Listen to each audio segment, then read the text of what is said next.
नमस्कार दोस्तों, आज हम बात करेंगे फिलिस्तीन और इजराइल के बारे में। दोस्तों, जो फिलिस्तीन बाप है और इजराइल बेटा है। इजराइल दोस्तों कोई मुल्क नहीं है। मैं आपको बता दूं, 14 मई 1948 से पहले इजराइल नहीं कोई मुल्क हुआ करता था और न ही उसका दुनिया में कहीं नाम था। दोस्तों, यहूदी का कोई जगह नहीं था। दोस्तों, कोई भी देश नहीं था। दोस्तों, मगर आज जो पूरा दुनिया नकार दिया, पूरा दुनिया में कहीं जगह नहीं मिला, तो वही फिलिस्तीन यहूदी को शरण दिया, सीने से लगाया, गले से लगाया और यहूदी को जगह देने का काम किया। दोस्तों, आज वही इजरायलियों ने, वही यहूदियों ने जिस तरीके से फिलिस्तीन को तबाह करने का काम किया, बर्बाद करने का काम किया और आतंकी संगठन बन के यहूदी ने जिस तरीके से फिलिस्तीन को कब्जा करने लगा, आज फिलिस्तीन चीख चीख करके पूरी दुनिया से ये पुकार रही है कि मैं भी एक दिन एक देश हुआ करता था। मगर आज इन आतंकियों ने, इजराइल के आतंकियों ने फिलिस्तीन को तबाह करने का काम किया है। और हमारे यहाँ के गोबर भक्त और गोदी मीडिया, जो दलाल मीडिया है, हम उसको आतंकी अगर कहा जाए मीडिया वाला को, तो वो कम पड़ जाएगा। दोस्तों, क्योंकि हमारे देश की जिस तरीके से जो गोदी मीडिया है, दोस्तों, देश को खोखला करने का काम किया।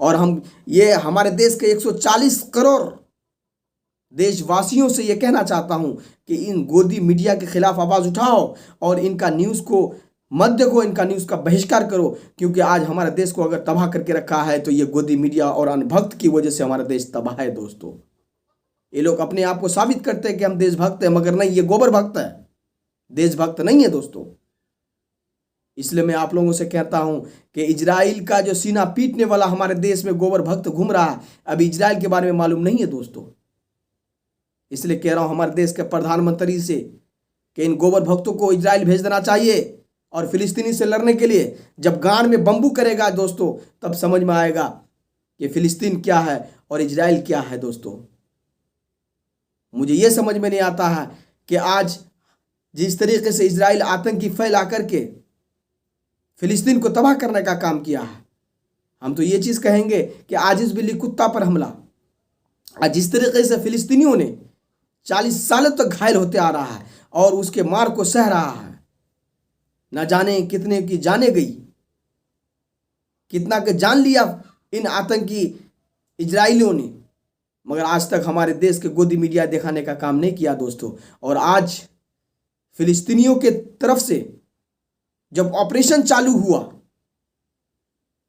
इजराइल के खिलाफ, तो हमारे देश के यहाँ गोबर भक्त और अनभक्त और हमारे देश के गोदी मीडिया का पेट में दर्द हो रहा, क्योंकि यहूदी और इजराइलियों से इनको प्यार है, यहूदी इजराइलियों से इनको प्यार है। इसलिए मैं कहता हूं कि इन लोगों को देश छोड़ के इजराइल चले जाना चाहिए और जाकर के वहां फिलिस्तीनियों से लड़ना चाहिए, क्योंकि इन लोगों को अभी रॉकेट के धमाका और बम की आवाज से पला नहीं पड़ा है। दोस्तों, अगर दर्द को बयां करना चाहूं तो दोस्तों बहुत दर्द ऐसे हैं कि सुनाने के काबिल नहीं है।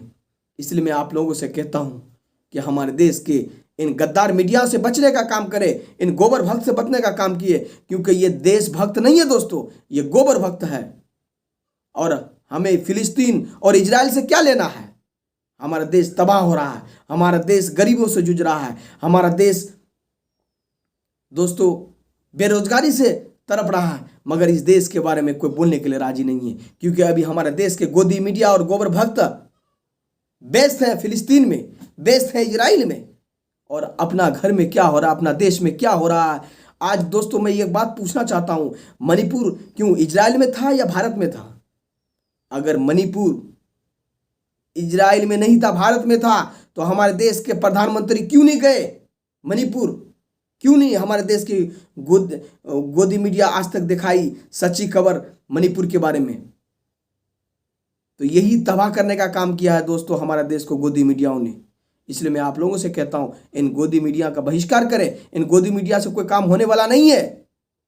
क्योंकि हमारे देश को अगर कहीं ना कहीं बर्बाद किया है तो सबसे बड़ा हाथ है गोदी मीडिया का दोस्तों। इसलिए मैं आप लोगों से रिक्वेस्ट करता हूं हमारा इस वीडियो को सपोर्ट करें और आगे दिखाने का काम किए। और हमारा अगर फेसबुक पेज में देखते हैं तो फॉलो करें, और यूट्यूब चैनल में देखते हैं तो सब्सक्राइब करके हमें सब्सक्राइब करें। ऐसा ही वीडियो बनाएंगे और कमेंट बॉक्स में ज़रूर बोलिएगा दोस्तों। जय हिंद, जय भारत।